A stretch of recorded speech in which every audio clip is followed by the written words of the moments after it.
Welcome back to another episode of Rise Up. I'm your host, Aaliyah Orozco, and today I have a very special guest, very successful entrepreneur, business owner, co-founder of Urban Necessities, Jaysse Lopez, you guys. Thank you for having me. Of course, I appreciate you coming on today. Happy to be here. So we just met last week at the Gervonta Davis, Frank Martin fight. What do you think of the fight? I'm just impressed that, like, here I am watching another Tank fight, and his coach and Tank are telling me what round it's going to end, and it happens. Like, the guy's a prophet. It's kind of wild. So that's like the fourth fight in a row. So they said 8 rounds. He told me to go 8 or 9, and then he knocks him out in 8. So it's just really impressive to meet someone or a team that's so locked in that they know what the outcome's going to be and when. Like, it's really impressive. It tells you they have a lot of hours into what they're doing, which is well. No, it's so fun to watch Gervonta and then his like backflip at the end too. Yeah, that's like become like his moniker, right? It's the guy's just a machine, and it's just impressive to see how he's just like taking over the whole industry the way that he is. It's impressive. So you're a boxing fan then, or how'd you get started with boxing? So, yes, a fan. I mean, I'm Puerto Rican, so Puerto Rican is like boxing is in our DNA, right? So I got very fortunate to see a lot of the greats, and I've been going to fights now. I think the first fight I went to was 15 years ago in that same arena. So Gym. Right. So I've been going and paying my own way to all these fights over the years and just sporting events in general. And through the store, I was fortunate enough to meet a lot of these guys, and they were like, hey, man, we noticed you make content. Would you be interested in making boxing content? And so, I've posted boxing stuff before, but this was the first time where, like, I have a mic, so to speak, and I have a camera, and I'm filming and asking questions, and I think it went okay. I got almost 2 million views on the content that I put out over the course of those 3 or 4 days. And now I'm like trying to wedge my way into this space, and how do I help my friends and people that I respect and look up to, and then how do I help them scale and monetize? So that's the rabbit hole I'm now going in, and had another meeting with them, and hopefully had a few more fights going forward. I think I might be going to that Fedora fight in Dallas. Oh, that will be a good one. Did you see his last fight? I missed his last fight, but I heard it was pretty wild, and I saw the highlights, That was a good one. That's really exciting, though, because I saw your video that you made with, like, Errol Spence and Gary Russell was in it, too. Yeah, that was a really the Russell brothers, yeah. I think the one that I was, like, the fondest of, or, like, the most, like, I can't believe I'm interviewing these guys, was Jim Gray and Jim Lampley.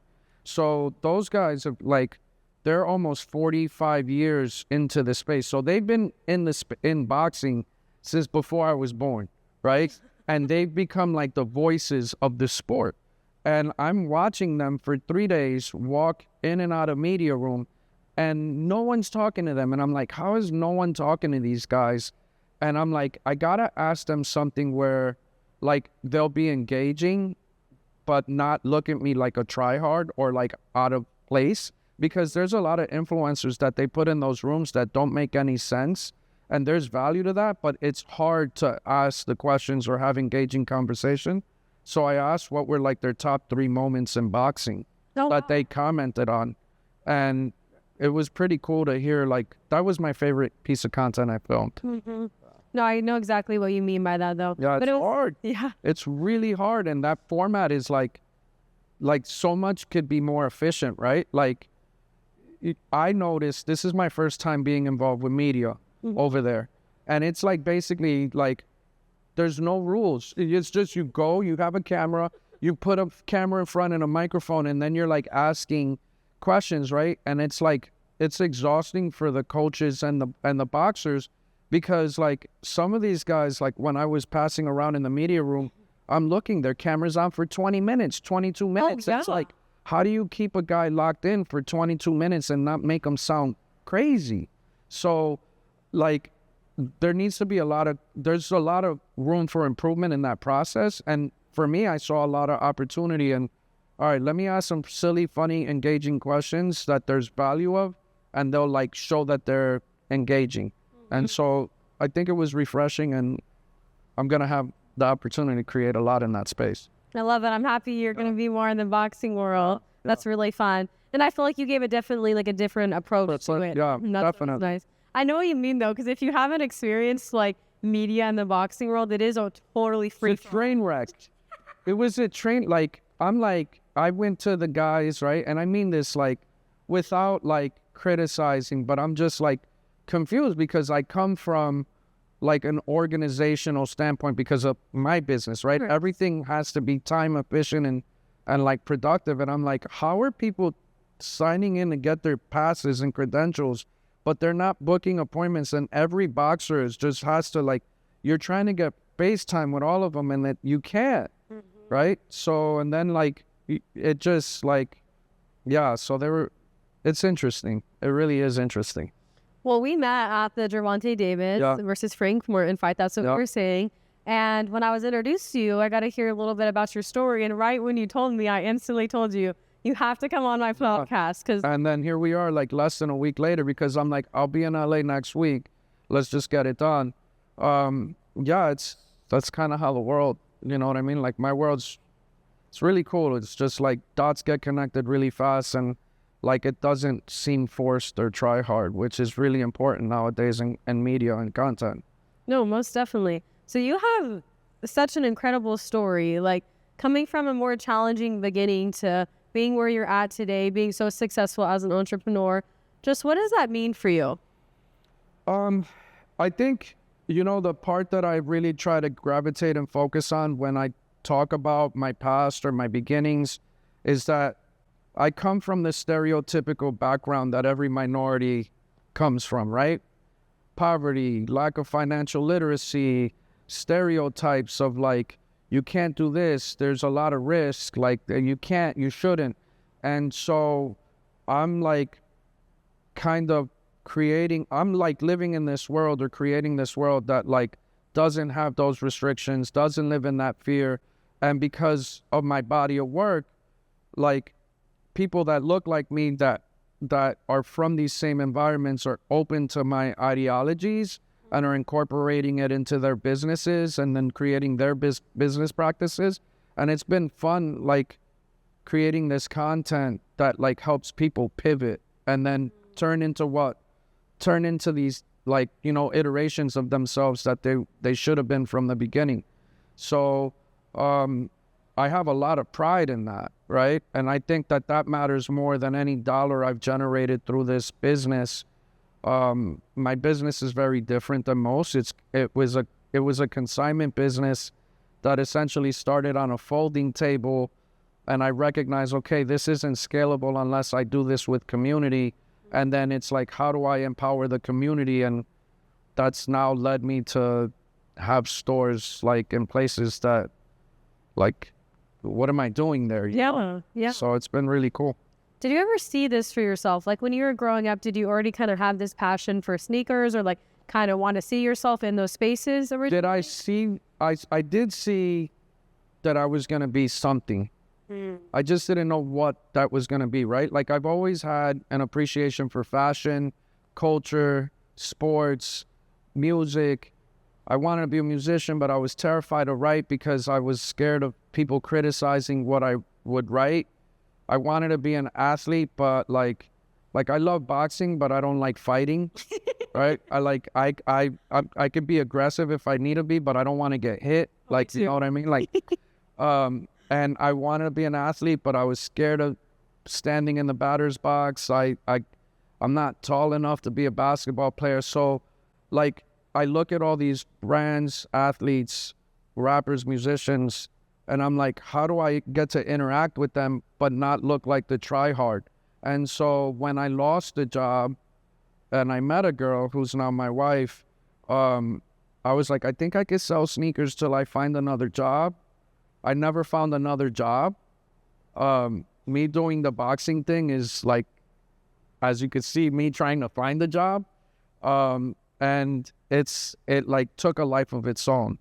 When I started the sneaker thing, before I started the sneaker thing, like if you go to my first YouTube videos, you could tell the confidence and energy that I had. There was a lot of pain. There was a lot of anger, frustration with the world not allowing me to be me. But I now looking back at that content and seeing what I've become, like I hadn't done enough to have what I was asking for. And I knew back then and still know now that my way was going to be the standard. So I knew that this was for me from the beginning because I was coming with such a different approach. I just was very foot and mouth at the beginning with it, and I ruffled a lot of feathers.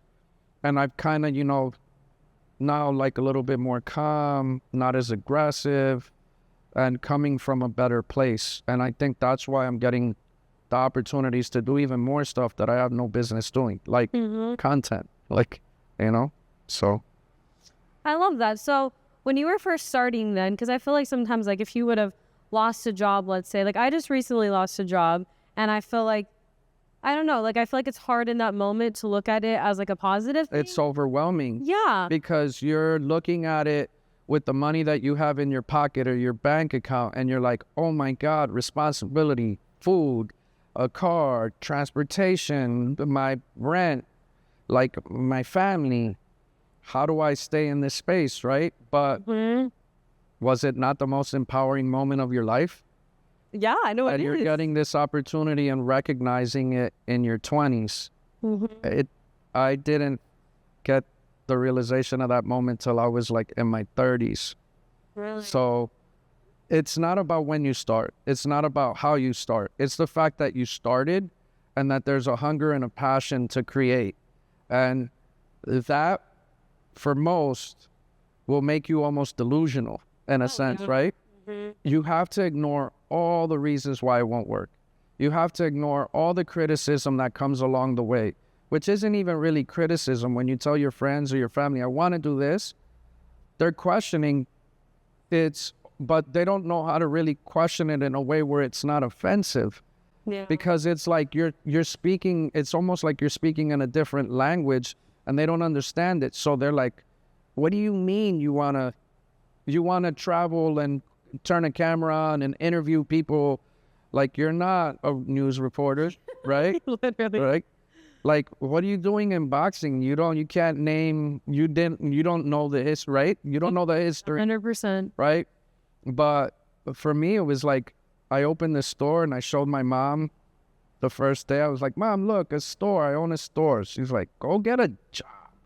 This is not going to work, bro. Like, my mom was like, she's been one of my toughest critics and my biggest supporter, my mom, right? So I don't tell her thank you enough for giving me like the freedom that she did when I was a kid to learn. But I learned the hard way, but I learned the way I needed to learn, Yeah. And so, that's kind of where my focus is just like help people figure that we're the same and you just got to go. But it's not for everybody either, because everybody has like a threshold, and it's really hard to do something for 10 years. It really is. Like, you change, your interests change. So I've been really lucky to do this for 10 years, for as loud as I have and as big as I have, and the community allowed me to grow in front of them. Did you think like you were going to get to this point, like 10 years down the line now? Like, was there obstacles that at some point in the 10 years you were like, I'm not sure about this, I might turn back around? Every day there's been something. And I mean, look, your emotions too, are you exhausted? Are you tired? Are you getting the right rest? Are you eating right? All these things affect your thoughts. But true. But like, at one point I was partnered with American Eagle, and I'm like, oh man, I'm going to be a millionaire. And then things happen like COVID, and it changes everything. And it's like, oh man, I'm not a millionaire. I'm actually a brokenaire. Like, oh my God, I have 80 employees I don't want to lay off. I have rent that's like Nintendo numbers that I don't even have those numbers in my bank account. Like, that's really scary. And then like looking at your family, and they're like, are we going to lose everything? And it's like, no, we're actually going to build the biggest thing we've ever done. And we have it in us to do it. And we didn't even need them, but they showed us that we didn't need them and what we needed. And like,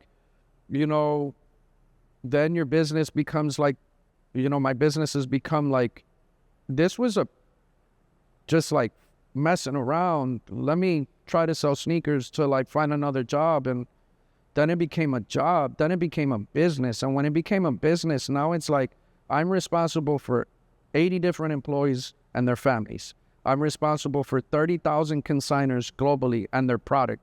Millions of dollars. I'm responsible for millions of dollars in rent, millions of dollars in payroll. That's a different like motivation to get it, right? And then you start providing for your, it's just, all of it has been like eye-opening and stressful, and like stress becomes like motivation and energy, and then you like pivot and change. And so like now I'm going through another transition, and I think like this new iteration of what people are going to see of me and what I build is like in a more efficient, effective, impactful version of my brand, but like another outlet. You know what I mean? So what's the transition going to be? Yeah, I think I want to go more into like coaching, consulting. Oh, wow. Like podcasts, like brand activations, private studio. Going to be like a coach, like a... Yeah, because it's like what I'm doing, selling, like I'm not against it, but it doesn't excite me. Like there's so much else that like I'm bothered by, that like I have to like try to fix, it's like hard to explain. But it makes sense though. Like you want something that you're excited about, and you probably like were excited about selling in the very beginning when you were like, no, I'm like a professional shopper. Like my job is to go into a room and find value in the things that people don't see value and sell it for more than what I bought it for. That's what I do.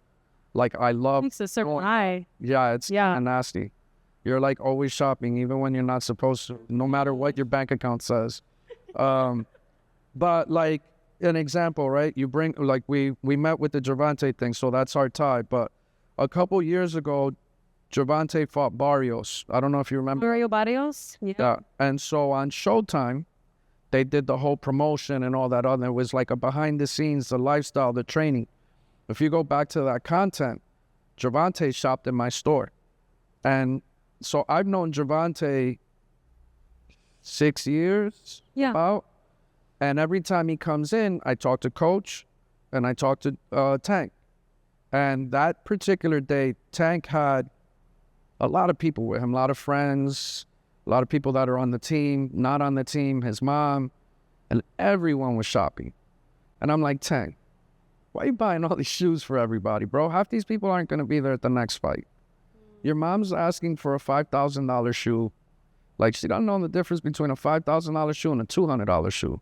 Yeah, that's a Think how many more shoes you could buy her if you spent the $5,000 on $200 shoes. Like, what are we doing this for? Like, what are you building outside of this? And I was like chewing them out, because my relationship is past like, hi, nice to meet you, right? And so not all of that got on the content, but there was some moments where me and him like talked back and forth, and we're the same shoe size, so it's kind of cool to like, yeah, we have like very similar tastes in a sense, but he's got way more money than I do. Gervonta, I know Gervonta fighting that way with his like knockout power. But no, like you were saying, already in that sense, you're kind of like coaching in a way by being able to like pull him aside and be like, hey, these people probably aren't even going to be with you. Did you have to learn that with the launch of your store and your success, that like, hey, some of these people might just be coming? Yes. Every entrepreneur, regardless of color, gender, business, style, you start with friends, you start with family, you start with like people you went to school with, people you met at previous jobs. And what happens is you have relationships with these people that are not business oriented. And so when you start to try to implement a business structure, it gets like blurred, because it's like, I was just having beers with you yesterday. What do you mean you're my boss? Like, not that you're like telling them, hey, I'm your boss, but like, there's a lot of lines that are blurred. And so there's this boundary that gets overstepped. And then your employees, regardless of your business, like they're not looking at your cost of good and how many hours behind getting the money to get the cost of good. They're just looking at what the register rings out. So when they see you generating all this revenue, that all your overhead is out the window and you're just generating this revenue. And so they get like, they lose the fire that you once had, and then you shed. And so what I've learned is, and I know this sounds very like emotionless, but you have to almost like learn to remove emotion from the relationships that you build in business, because most people are only around you for 6 months or less.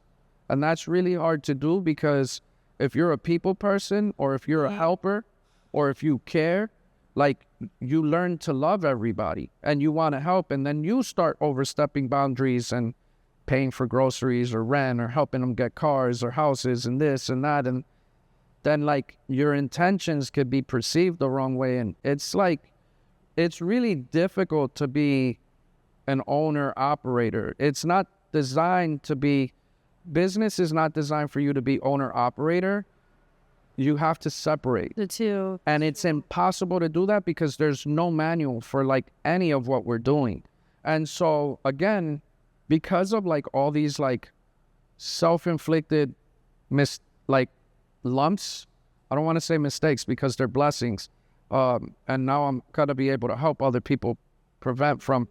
So like, because I've had like this, like, I got to get it all out and put it like on a, like in a book format that I could teach and people could stomach and like plug and play, because entrepreneurship, it doesn't matter what you saw. Entrepreneurship is entrepreneurship. And the best business practices are like plug and play to literally anything that you're doing. So yeah, I nerd out a lot. I'm sorry. What? I said I nerd out a lot. I'm sorry. No, I love that. It like gets so deep. I love having like really deep conversations like that. That's the whole point of the podcast. Yeah. And I feel like this is really helpful for people who want to step into the entrepreneur world. Yeah. Like myself, I literally had to really take that, what you just said, because I'm someone who has like way too much emotions, and I end up like overstepping those boundaries. If I end up being it's the worst. You're gonna lose money and you're gonna lose opportunities because of that. And so what you got to learn is, like everybody else, is like, can you be the negotiator? Can you be the influencer or the face and the operator? Sure. But you're going to mess up a lot of them along the way to find. So it's like small business, right? Which all of this is small business. It's not designed for us to have small business for longer than X amount of time because of taxes, because of like the tools you have access to, because of the way that you package your product or you try to sell it to other people, right? So if you research, right, most businesses go out of business in their first year. Yeah. Less than half the businesses that open make it to year 5, let alone year 10. By year 10, you're a real business. And if you made it to year 10 and you don't have like the layers that are like your sales department, your managing department, your operating department, you're like just chasing your own tail and you're spending money that you shouldn't. It's like, it's really tough. No, that makes sense. So especially trying to be like all three of those figures in one, like you're gonna mess something up along the way. But you have to do it, because then when you're selling or asking or trying to get somebody to do it for you, you now know what it takes. And then you know how to create your manual. The problem that you're gonna have as you start adding those people is that you probably freak out when you get a new camera guy and you're like, okay, this is where I need the angle, this is what, and then one day out of nowhere, you realize this is all wrong, I need to change it. But he's been doing it like that for 2 months, and now all of a sudden you're telling him, do it different, and he's like, wait a minute, we've been doing it like this for months, now we're doing it different, and then you change it again. So now he or her is scared to like do anything because they know that you're gonna come in and overstep and change it every single time. So it's not that they don't want to work, it's that they know that you're going to change it again. And so now, like, staff wants an A to Z. And when you build the A to Z, you can't, like, forecast the variables that change it, whether that's your income, the time that it needs to be turned around, or if you're working on a project and then another project becomes priority over that. Like, all of that is debilitating for them. They're like a bee. They just want to do the work and in and out. And you're adding more, and then you're stopping and going and stopping and going. It creates a lot of dysfunction, and you don't realize it. You're just in the hustle of all these projects in your head, and you mess stuff up. Like, I've done that a lot too. So that just made me realize so much. Like, thank you. I needed that. So are you going to still be like in the store like you have been when you take on this more like coaching, mentoring podcast type of role? I think we're doing a great job of helping me disconnect from the brand and letting the brand run itself. There's some great people that are running the brand for me that I think at some point I'll be able to say, you guys can have it. I know that sounds crazy for people to hear or say from me because, you know, all they've known me for is sneakers. But like, my interests are taking me in a point where like, it's not about money. It's more about like, I have to get this out of, it's like when you were a kid, did you want to be like a ballerina or like a cheerleader or like a singer? Yeah, that. Well, I wanted to be an actress. Did you try any of it? That's what I'm really trying to do right now. Okay. So you started trying it because why? Your thoughts were taking you like, man, I need to do this. I need to try this. If I don't try this, right? So it's like me. I wanted to be an athlete, but I never really tried. And now I'm like, man, what if I would have put the hours, especially now talking to all these guys? Like, yeah, there's talent, but more it's the repetition and the system of their work. It's so true. Which you don't recognize. You're just like, wow, look at these God-given talents, but you're not understanding how much of it was coached. So now I'm like, oh, it's coachable. All of it's teachable. Like, I might not be the most talented, but I could create the repetition to become talented. So because I now understand that, I'm like, I got to do everything else. And I shouldn't do anything for more than 10 years because you really only get to live to 60, 70, if you're lucky, 80, 90. So I've lived half my life and I still got a lot of thoughts in my head I got to get out. So I got to get out. So do you think it's important when you're like choosing what your next thing is, kind of to really make a decision based off like your passion, what's like fueling your soul and your thoughts, kind of like what you're saying of it's no longer yes and no. You. Yes and no. It's a great question to ask, and it's the right thought to have. Like, it's easier to package and sell something if you have an appreciation or love for it. So like for me, I think the reason why I got the visibility that I did on the content I did with boxing is like everyone knows I've been going to boxing events for the last 15 years. So it doesn't look out of place. Everybody knows I love football, so it doesn't look weird that I'm hanging out with football players and like going to all these football games. So like, I'm not saying that every person is like that, but if you have, okay, you want to do something in the arts and you love art, it's going to show in your work, right? If you want to be a salesperson, then go sell what you like, because then it's going to show in it's how you're talking about the product. And it's not like when you're selling something or starting a business, what gets overlooked, it's never the product. It's the person selling the product. There's the value. You build the value in how you sell. Like, so true. You know what I mean? So people aren't buying my sneakers because they're sneakers. People are buying the sneakers from us because it's me selling the sneakers and people believe in me and they're just supporting, you know? I love the point you made of it. It really is about like the person selling it. And I think that's why like getting your why together before you even go out there selling, because people like really pick up on that when, you know, you can see that someone's passionate and hardworking and they really want this compared to like they're just there for the paycheck. It's kind of different. But understand that like most of us that look like this or come from the backgrounds that we come, and I mean minorities or people that are living in parts of the neighborhood that you don't want to raise your children, right? Like, we don't have that curriculum. So you're going to have to go out there and you're going to have to foot and mouth and learn that the hard way. The problem is that most of us that come from these environments, we get denied once or twice and we stop. Yeah. How many friends do you have or family members do you have that when you talk to them, they're like in memory lane, yeah, I used to do this, but you know, like, yeah. Like I got a lot of friends like that. Man, I used to be really good at sports, but you know, I met a girl and then it was like I had a kid and it was stopped. It stopped, yeah. Like, or like I used to be really good at this job, but then like, and it stopped. Everybody stops. Like, to build something that is generational, you have to be delusional and you have to go past all the boundaries that are a valid reason why to stop. So you have to be psychotic in a sense. You have to have real mental problems. No, you really do. In a sense. Like, and so, like, do I miss working a 9 to 5 job and having days off and being able to leave my job at my job? Of course. But do I have an appreciation of being able to look at a globe, spin it, point my finger there and say, yeah, I'm going to go there for work and for vacation, and I'll be able to find work? Yes. It's life-changing. Do I want to have all these nice things? Yeah. Can I get it through a 9 to 5? Maybe. Will I be able to enjoy them as fast, as big as an entrepreneur as I generate? Nope.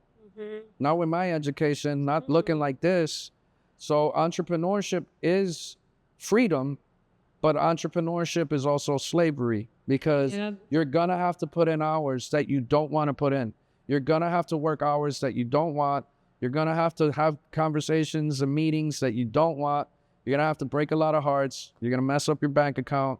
You might mess up your credit, but you might have a nice house and a nice car and take a good vacation. So what do you think that deciding factor is then, of like, from the people that end up giving up and the people that just go past that one little hard bump? Fear. Fear is the biggest thing. Fear's like, you ever been on a mountain and jumped? Like, you ever been on one of those cliffs and jumped in the water, like at the beach, like in Mexico or wherever? Like, okay, as you get older, right? Like I go to Puerto Rico all the time. There's like places where you just jump off and you're just right in the ocean, right? Or like falls, like legit falls. When I was a kid, 9, 10 years old, I'm like front flips, back flips, jumping, cartwheels, don't care. As an adult, I'm going back up there and I'm like, yo, I used to do what? And then I'm standing there and my legs going like this and I'm thinking and I'm scared, because now like the thoughts are different. You know, if I fall and I hurt myself, am I going to kill myself? Is like, I'm going to break something? How long is that going to put me out of work? Like, what if, you know what I'm saying? As a kid, you're not thinking about that. You're free. You're just experiencing. So you almost have to go back to being a kid in a sense and like not be scared of anything. But that's really hard to do as you get older, because you start getting used to having or living a certain way. And so when you get older and you start trying to create, like in your late 20s, 30s, 40s, you're like, it's hard for you to get away. Oh, I got a mortgage. Oh, I got a lease or rent. I got a car note. I got a kid. I got, you know, like. Yeah. So I'm excited for you, because you're like the youngest, oldest you'll ever be. And you're the freest, least expensive that you'll ever be with everything that you're doing. It's just, you got to figure out, how do I continue to do this and get these agencies to look at me in a way where I continue to build value? And how do I get them to be longer and less work for more money? So good. That's so good. We have two questions from what you just said. Okay, I'll do this one first. So kind of what you just said about me. What would be your best advice then for people in their young 20s who are trying to be an entrepreneur, trying to start their own business? Don't care about any of the consequences or repercussions or potential failure that you might have. Remember that most people that start businesses, they're on their 7th or 8th iteration of what they do before they get it right. Few people get it right on their first time. I'm 31 years in a retail. 31 years in a retail. 31 years in a retail, and I'm telling you, I still don't have it right. Wow. Right? It's not because I'm a perfectionist. It's just, there's certain variables I didn't see that you don't see until you have enough hours under you to understand, I got to pivot. And then when you got to pivot, you got to be okay with the pivot. Don't delay. Just do it. It's gangrene. Just cut it. Change it. Go a different way. That's really hard to do. No, it is. So that's one. And then like 2, like look at brands, influencers, creators that you think are doing it the right way. Copy it. And then if you're lucky enough to do it long enough, you'll be able to make your own iterations, change, pivot along the way. And if you're blessed, if it's for you, then you're going to be able to make a way that people copy. And then that's where the separation is. That's where generational is. You know? For you to get to this point, you've had to have like some faith to keep you going in either, you know, God, the universe, your family, whatever it is. What is your faith in to keep you going and keep you motivated on this journey when there is so many things to be fearful of? At this point, it's not anything that I could acquire or have. It's not that. My fear and failure is all the people that have bought into me and my brand, that allowed me or spoke about me in a positive light to be able to exist. If I fail or if I stop, every person that found motivation or purpose in what I've done stops. Wow. Right? So we're talking, my business has over 30,000 consigners. My business started with one shoe, $40. We've done over $200 million in sales.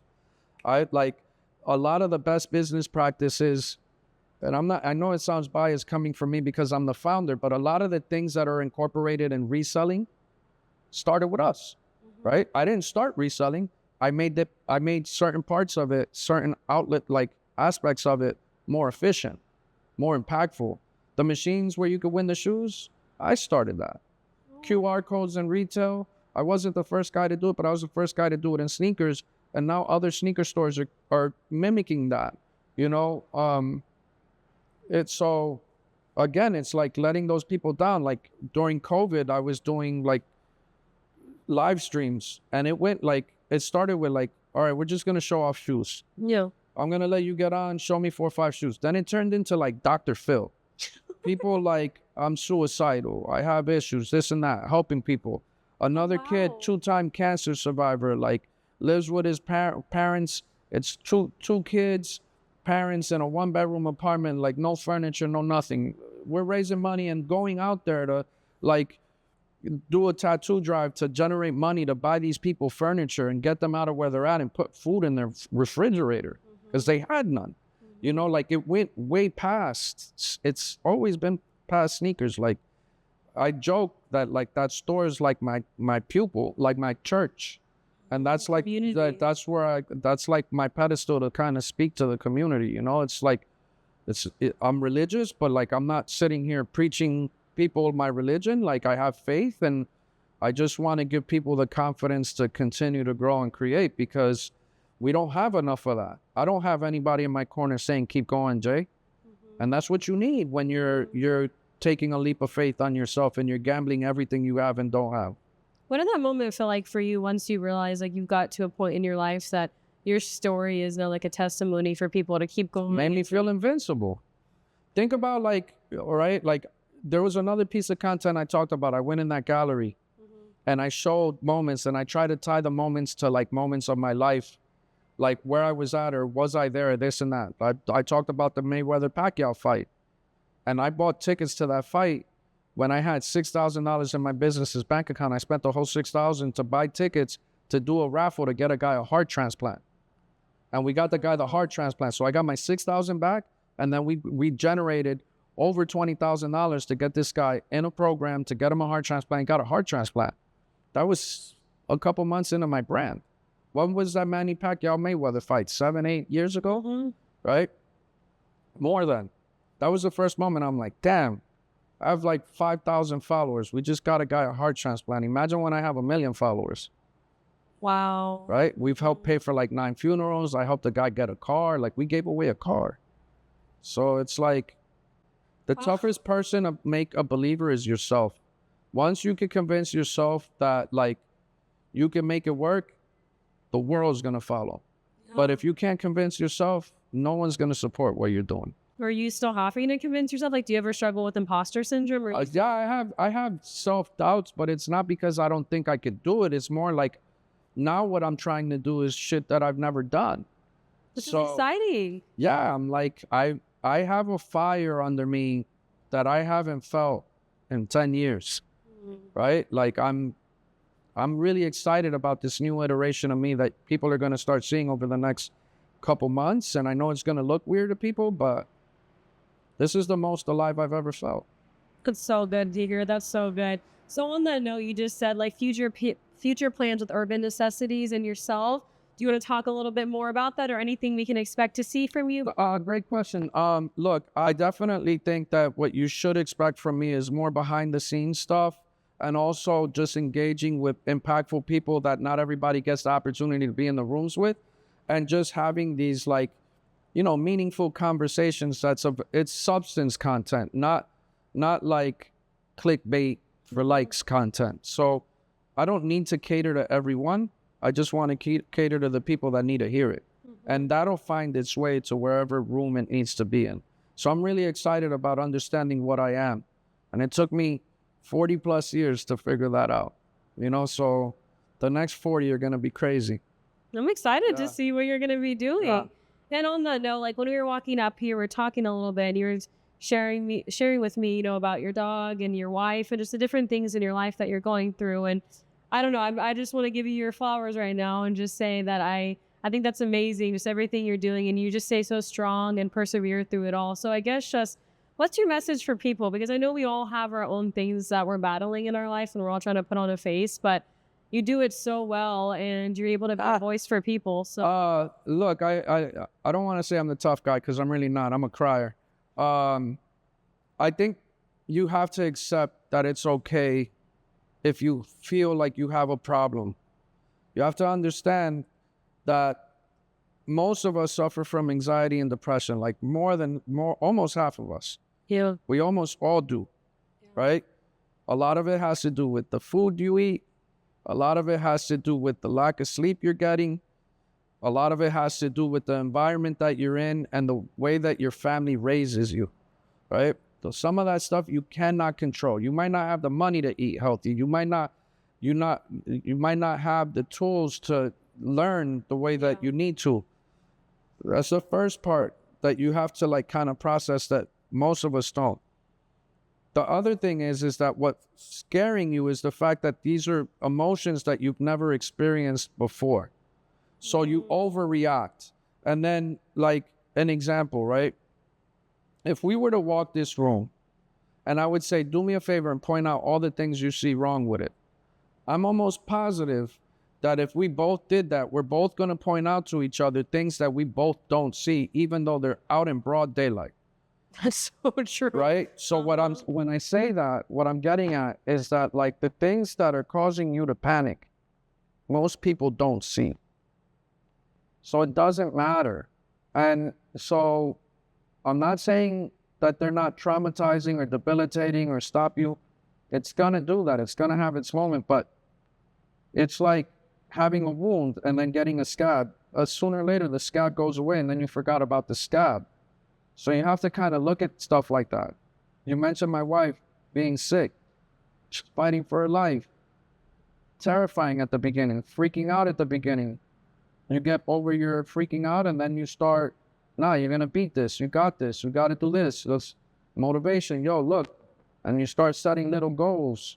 Meet this, that. Then you start having faith. Then you start believing what you're saying. When you're saying it at the beginning, you don't even believe it. My dog, like, how did dogs get strokes? Like, what? No, when you were telling me that, I was like, doesn't even make sense. But it's like, it's life. Like, nothing is perfect, even when you think it is. Nothing. Everybody has flaws. Mm-hmm. I love that, because I think too, when you go through things, and I really see that through your life, that sometimes you walk through storms so you can like be that voice for somebody else. And now when they're going through something with their wife or their family member with cancer or losing a job, you're able to like speak over them in that sense, because you already walked through it. So I just really love that. And I really appreciate you coming on, JC. Happy to be here. Thank you for these inspiring words. I hope you guys really enjoyed this episode. I took so much from it. I am ready to get my business up and running. I look forward to see what you create. Thank you. I'm looking forward to see what's next for you. Like, I know you threw some little gems for us. Little stuff. I think just, if you're a fan of what I build, then you're going to love what I'm working on, and hopefully people will appreciate it. Most definitely. And where can everybody check you out? Instagram, 2J's Kicks, or YouTube. I happen to post a video here and there. Thank you so much. And any last words for everybody watching? Just appreciate you guys allowing me to yap and listening to whether it was 10 seconds or 20 minutes. I appreciate you. Thank you so much. We appreciate you. And I'll see you guys next week. Bye, everyone.